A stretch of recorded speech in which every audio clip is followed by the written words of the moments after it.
It's okay. So it's fine that our nation is led by a sexual assaulter, by a man found guilty of sexual assault. Are you okay with that? You're fine with a person who's found guilty of sexual assault leading this country? I am certainly not. It's disturbing that you are. I think the Democrat Party is completely lost. It is disturbing that you are sitting here defending the lack of due process to have the government disappear people and take them to El Salvador. How do you think?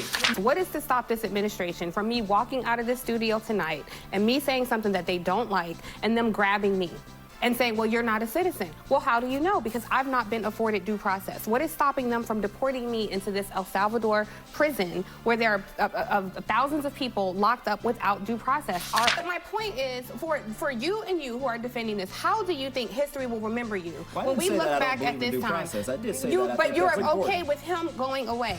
Hello, everybody. Guys, let's get right into this panel. I just have to say, I really appreciate Tiffany Cross. And let's get into this panel, and I'll talk to you more about why. Testing the system here, particularly the legal system, not just in the case of that man from Maryland, in the case of the Alien Enemies Act, as Mercedes was talking about, in the case of Harvard University and the IRS laws and their tax-exempt status. All of this is pressure against the system to try to see if they could break it. Which is very terrifying. And I have to say, even outside the legal ease of this, it is just terrifying to us as human beings. I don't think this is an issue, a political issue. I don't think this is an issue where we can have, you know, well, this side says this and this side says this one. We have to look at if he's not a citizen and he's not afforded due process, then none of us are citizens. What is to stop this administration from me walking out of this studio tonight and me saying something that they don't like and them grabbing me and saying, well, you're not a citizen? Well, how do you know? Because I've not been afforded due process. What is stopping them from deporting me into this El Salvador prison where there are thousands of people locked up without due process? Our own State Department warned about Bukele, the president of El Salvador, negotiating with gangs, doing nefarious things there. And so the fact that we're sitting back allowing this to happen and discussing this as though it's a political issue, this is a humanitarian issue. And when you look at the habits of dictators, when you look at the behavior of Orban, when you look at the behavior of Erdogan in Turkey, when you look at the behavior of Putin, they do all these various things. They go after the higher education system. Even Putin said wars are won by teachers. When you look at what Erdogan is doing, cozying up to other dictators, it is frightening. And we're seeing that happen before our very eyes. And to me, it feels like we're in the path of destruction. And I'm watching this storm come through and knock everything out. And for all the people who say, oh, I don't care, that doesn't impact me, guess what? You are in the path of destruction too. We have to stop this and look at this as a humanitarian issue. I think it is a political issue. I also think it's a national security issue. Prince George's County in 2019, their gang unit determined that Garcia was an MS-13 gang member. His wife in 2021, the wife that's now giving lengthy testimonies about how great he is, said that he's a serial abuser, and she has a ton of photos to showcase said abuse. I agree, due process is absolutely important. We want to maintain that, but I think there's absolutely enough here to send this guy somewhere else. One, he's already broken the law. We've already established that. Now you do have evidence suggesting that he was a member or is a member of MS-13. He's also a serial abuser. This is not the type of individual I don't think any one of us would want in our country. He should be deported. But respectfully, Sir Michael, we can't make it about Kilmar. Like, that's just one person. But that's the case we're talking about. That is, but I guess if we look at the macro and not the micro and just look at the process of this, because he's not the only person there. There were they indiscriminately rounded up people and deported them. We also saw in the news this week, maybe it was last week, it's been a long year this week, but the Massachusetts attorney who got the letter saying that you have 7 days to leave the country. This administration has already proven that there are flaws in the system, and they are randomly deporting people without due process. That's not specific to him. That should be specific to all of us. We certainly don't want the randomization. Just if I can just rebut real quickly, we certainly don't. And this is what I mean about Tiffany. She fights for Hispanics more than I've seen Hispanics. She'll fight for Palestinians just as much as she fights for black people, because she clearly, to me, understands that an attack on one of us is an attack on all of us. It could be because you disagree, you look a certain way.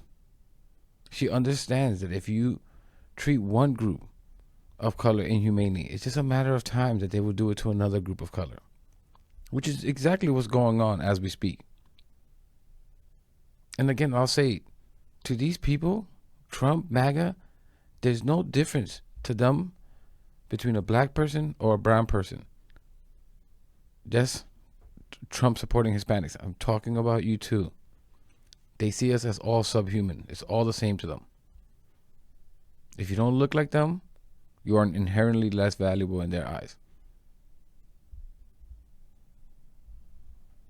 I don't want the randomization of just innocent people being taken out of the country, and that's going to happen. That should be corrected. I would certainly agree.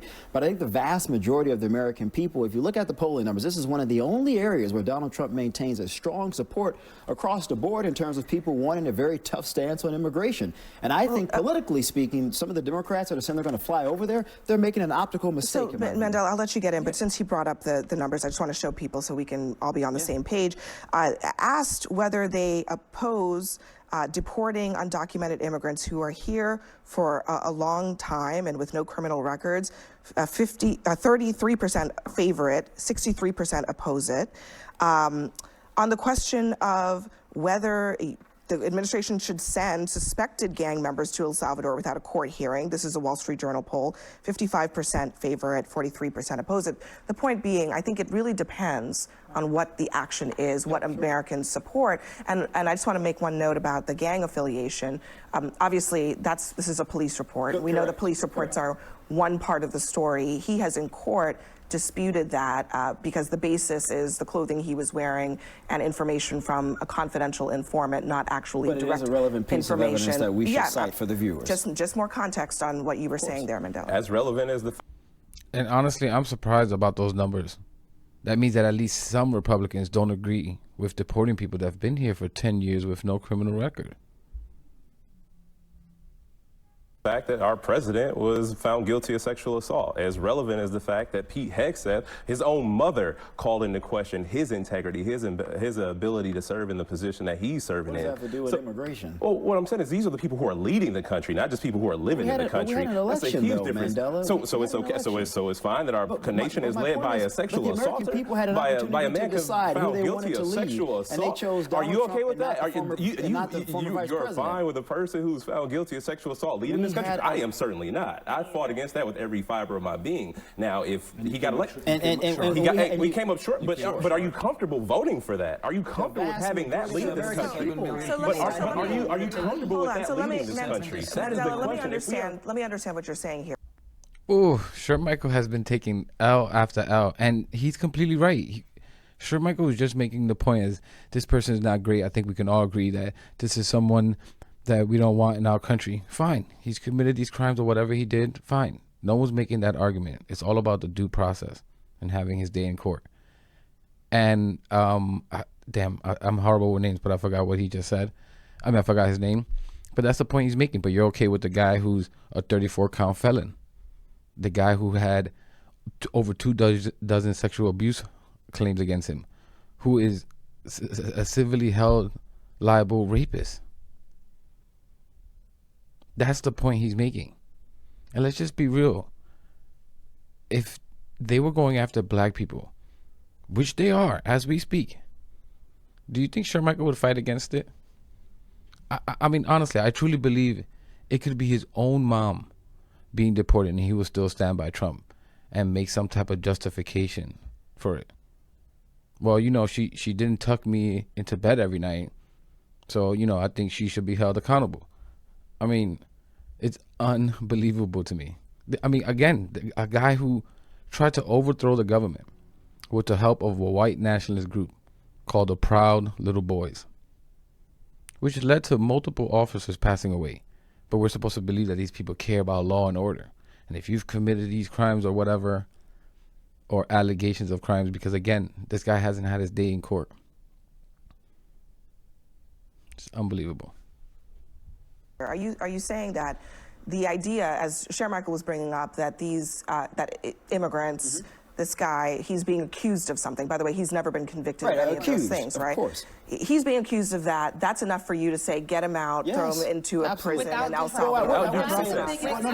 Mandela, what's your point about Trump? My point is we're talking about due process, and we've gone through due process with Donald Trump, and he was found guilty. And if we could sit and let this man who has all sorts of issues dictate who gets to stay in this country, it already was reported today that they will come after people who are homegrowns, people who were born here, people who have citizenship. They've already floated the idea of revoking people's citizenship. censorship. So for the people you talk to that you mentioned that, this may not apply to me, I guarantee you there will be something that applies to you. And if people are being sent to El Salvador to these prisons, as it was talked about in World War II, without due process, what is that? That is essentially sending people to internment camps. And again, what we did in World War II. I got to let him in. Abby, there's no secret that the immigration system in America is broken. Yes. No secret. Both political parties have done nothing about it over the years.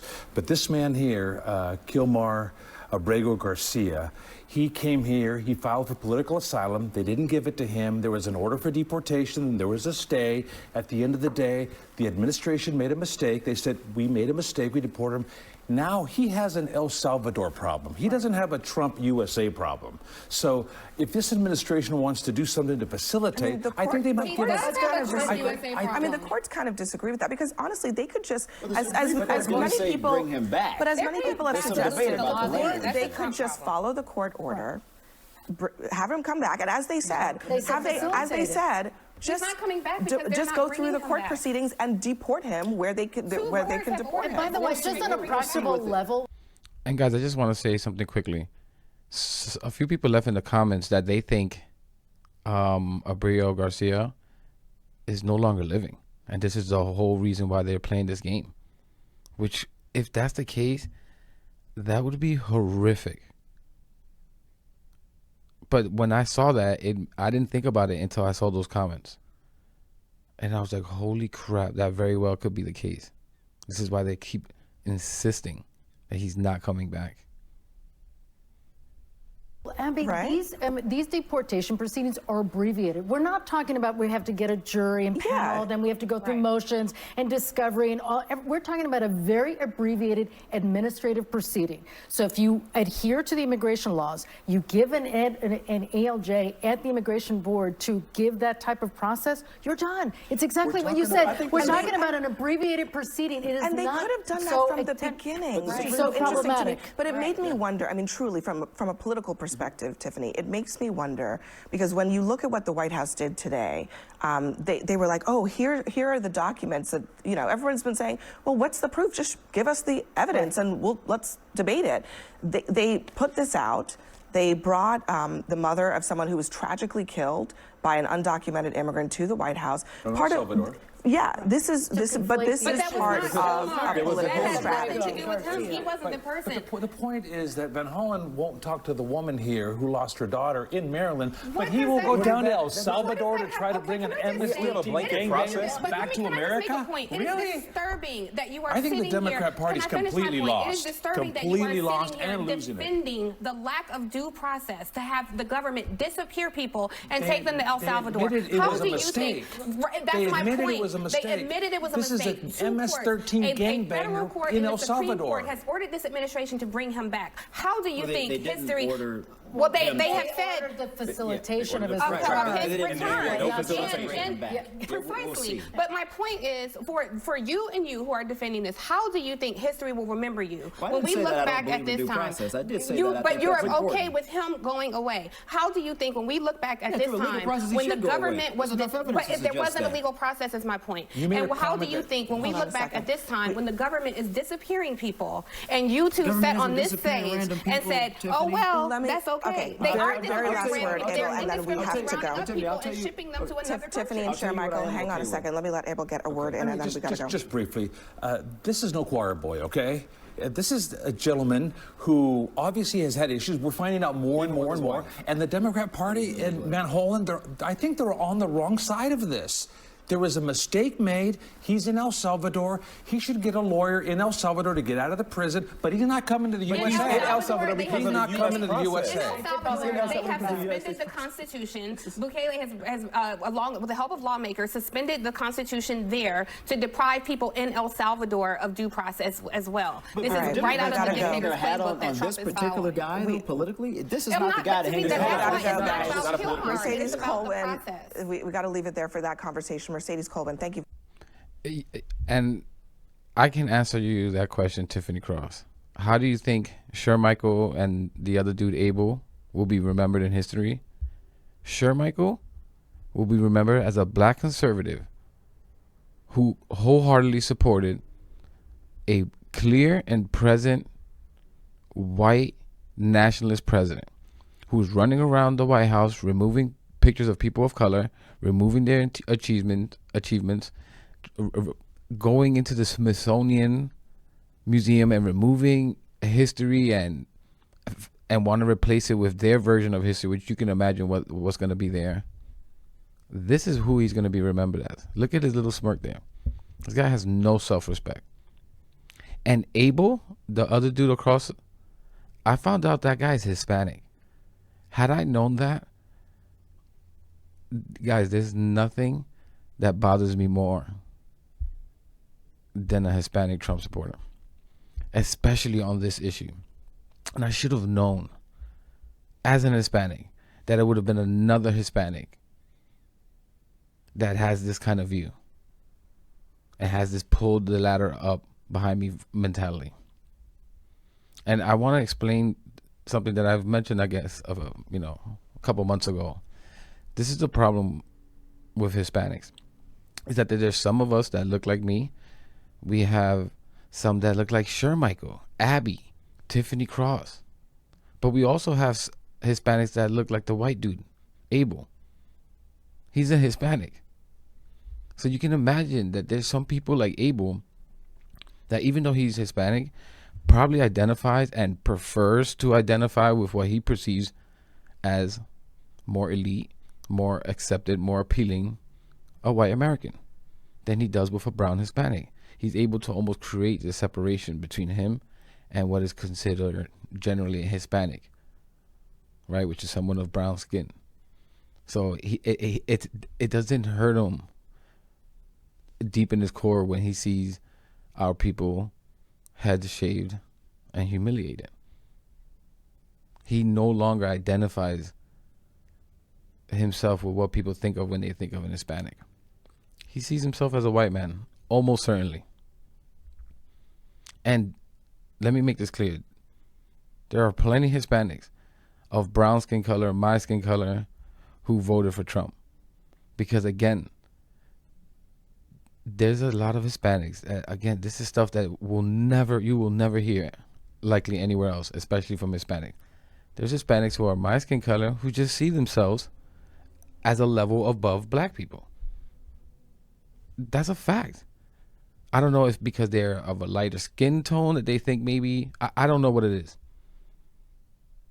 But it's something along those lines, because even in Spanish countries, my country, Dominican Republic, darker skinned Dominicans get treated a whole lot worse than obviously the lighter skinned Dominicans. So again, this is why I think you don't see many Hispanics fighting on the side of black people, because a lot of them share this kind of view that the racist has, without understanding that those people that they're sharing the view with also hate you. They don't look at black people and say, oh, we hate those people, but brown people, yeah, you guys are okay. Like, how stupid can you be? But anyways, if you think I'm wrong about this or have more insight on this, I would love to hear about it in the comments. I'd love to see what you guys think. But I'm gonna leave it there. Please leave a like.